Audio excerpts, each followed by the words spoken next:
Bonjour et bienvenue dans un épisode qui va vous prouver que vos sens vous trompent.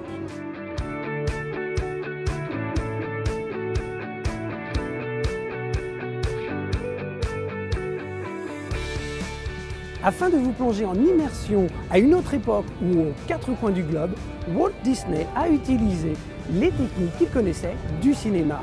En plus de la musique et des couleurs, la technique pour la création des décors la plus utilisée s'appelle la perspective forcée. Ce Hollywood Boulevard par exemple, il est créé avec cette technique de trompe-l'œil pour donner l'impression que la rue est très grande.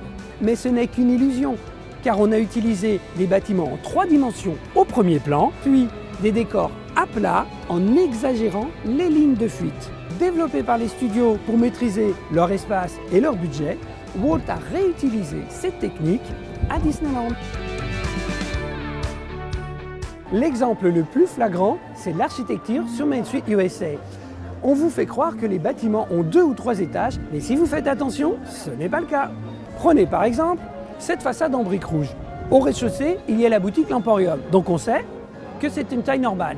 Par contre, si vous regardez les fenêtres au premier étage, elles sont anormalement basses, trop proches du plafond du rez-de-chaussée. Et si vous regardez les fenêtres encore au-dessus, elles sont encore plus petites.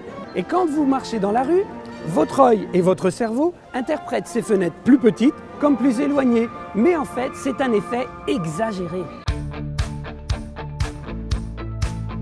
Le seul endroit où vous pouvez remarquer que les fenêtres sont anormalement basses, c'est à Walt's An American Restaurant. Et regardez les façades sur la place de Rémy, c'est le même subterfuge. Pour amplifier cette illusion, le choix des couleurs est primordial. Les couleurs claires évoquent l'éloignement. Ici, le vert en contraste avec le orange.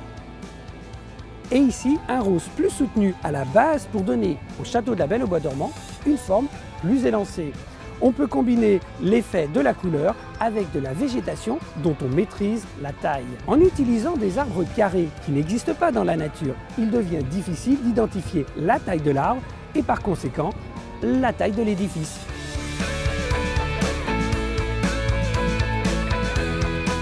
Enfin, les visiteurs ne remettent pas en doute les tailles et les proportions de ce qu'ils trouvent dans les parcs parce qu'on leur fait perdre leurs repères dès leur arrivée. Avez-vous remarqué qu'en entrant dans le parc, pour vous couper de la réalité, le premier bâtiment sous lequel vous passez a un plafond volontairement bas.